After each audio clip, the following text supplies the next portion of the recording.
Today is the 29th of April 2021, so it marks the 13th year of since I've quit drinking alcohol. So I quit in 2008.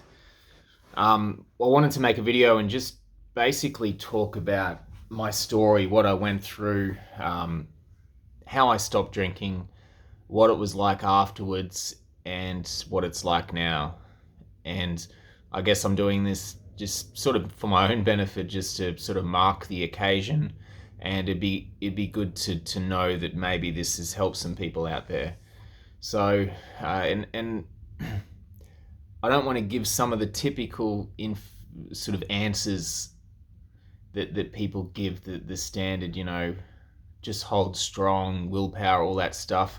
I'm going to try to be as completely honest and vulnerable as possible, because I think people are smarter now. There's so much information out there on this sort of stuff that with the internet, it's just endless videos talking about how to do this, how to do that, how not to do this and that. And I think, in my opinion, I get the most out of people who are completely as insightful and honest and vulnerable as possible. So I'll do my best anyway.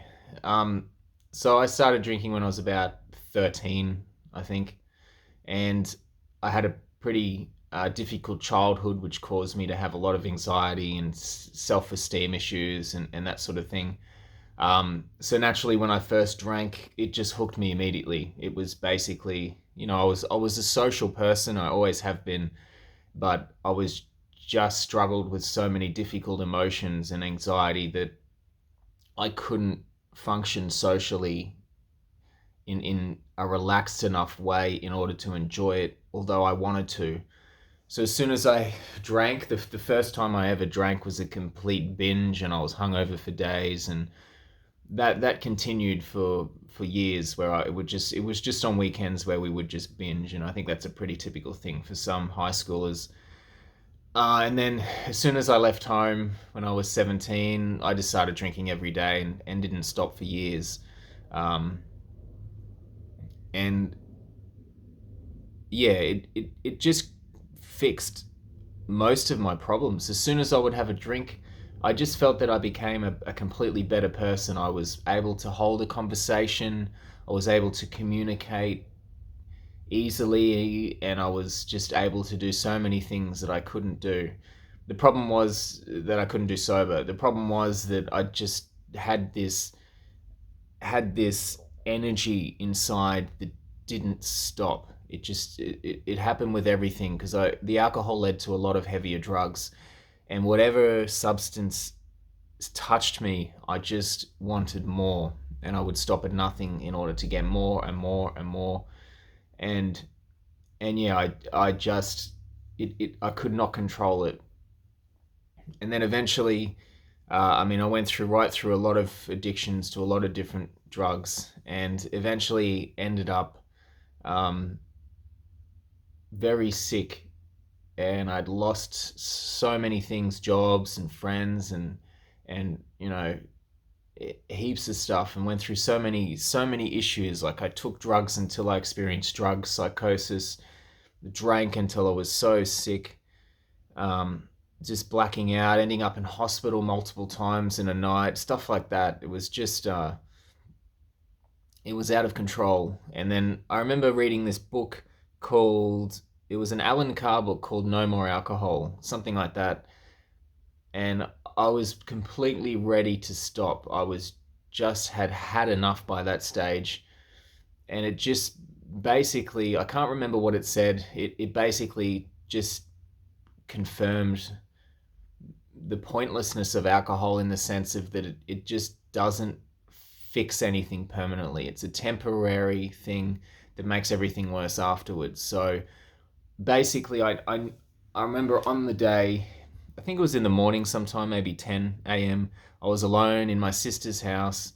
It was on this date 13 years ago. I just finished that book, and I just somehow knew that that was the end, that I had a choice to make, which was that if I was to have another binge, I would die, because I just could not control it to that point. or I would just never drink again and be able to live a life. So I had my last drink ever. I poured a glass of white wine, box wine, and sculled it, and then that was the end. I told everyone what I was doing. No one believed me, and to this day, that's it. I haven't had a drink since. There was a couple of occasions where I think I sipped what I thought was water at this bar, and I think it was vodka mixed with something. And there's a couple of mistakes that I made like that, but I didn't. I just thought of it as a test, and I didn't use it as an excuse, and it was irrelevant because it wasn't intentional.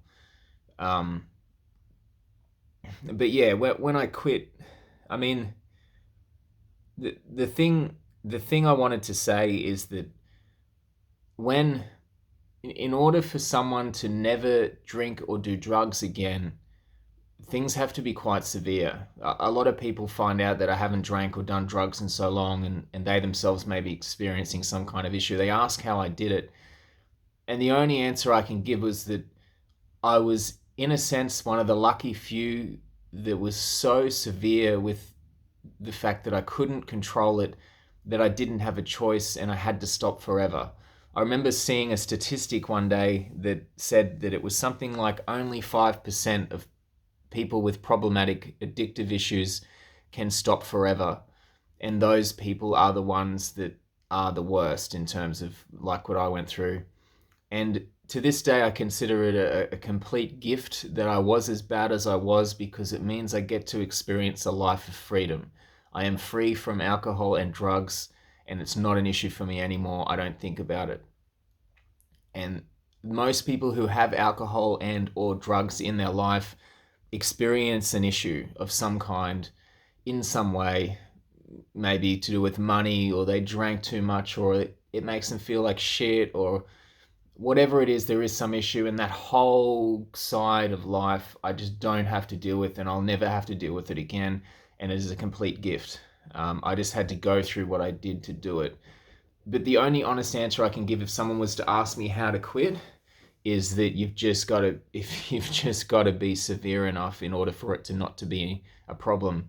I can't be dishonest and say try this technique or do this thing or count the days or do this and that, because none of that stuff. I mean, I tried to quit a million times and none of the stuff worked for me. It was life or death. I didn't have a choice. I made the choice to live over die, and I'll never drink again. And that's it. I can't, if someone's drinking or drug use isn't that bad, it isn't as severe as I was lucky enough to have it, then I don't know what to say, because the drive for them to stop probably just isn't as big as me. So as I was, so I mean, what can I say? You probably won't be able to stop. That's it.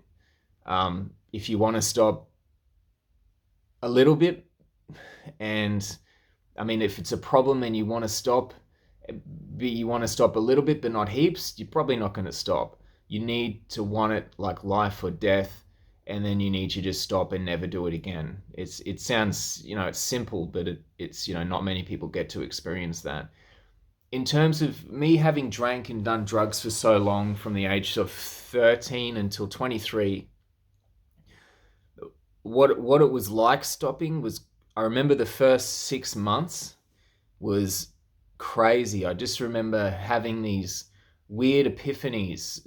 My head was just sort of catching up and having these epiphanies about life and why I drank and why I did this and that. And I mean, essentially I was 10 years behind everyone else. I was 23, but I was still 13, because I relied on alcohol and drugs for everything, to socialize and everything nearly that you could think of, I relied on them to do. So it was crazy. Even just being supposedly a young adult, but I was still a child, and that stuff I didn't really start to sort of catch up to everyone else until my 30s. Um, yeah, and basically I was just a person who was, I mean, that addictive energy didn't go away, because from there, I remember I had a lot of problems with food, binge eating, and then I went to do other things. Like I got really addicted to boxing, and that addictive energy never went away. I just used it for other things that probably could be considered a bit more beneficial. But it was still there, and I still feel it today, and it's not as bad for sure. I still haven't figured out exactly what it is, but it comes from pain. So that there is this. I have dealt with a fair amount of the traumatic issues that caused most of the problems in my life. So I have sort of allowed them to boil up and dissolve in consciousness, and have become a lot clearer with things. I'm definitely I'm a lot less unhappy. I'm a lot more relaxed, and I experience a lot less issues, obviously, than before.